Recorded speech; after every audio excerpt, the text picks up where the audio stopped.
We're going to go to the economy now, and the Federal Reserve's expected decision to raise interest rates this afternoon to battle rising inflation.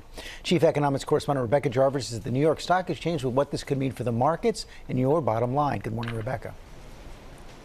Good morning, George. And stocks are coming off an incredibly volatile, painful month. April, the worst month for stocks since March of 2020 overall. And for tech stocks, it was the worst month since 2008. And the goal with this interest rate, which the Fed is expected to do later today, hiking interest rates by 0.5%, is to increase the cost of borrowing. That means making it more expensive to have a credit card, more expensive to take out a new auto loan. Your adjustable rate mortgage, if you have one, will go higher. And if you go out and get a new mortgage, that will cost you more as interest rates increase. And you take a look at what's already happened to the 30-year fixed rate mortgage. It's gone up in this environment because of the expectation that rates are rising. Earlier this year at the start, you could have gotten a 30-year fixed rate mortgage for 3.4%. Today, it will cost you 5.4% on average nationwide, and that's predicted to continue to climb. On the flip side, if you have a savings account, that savings account, George, should pay you more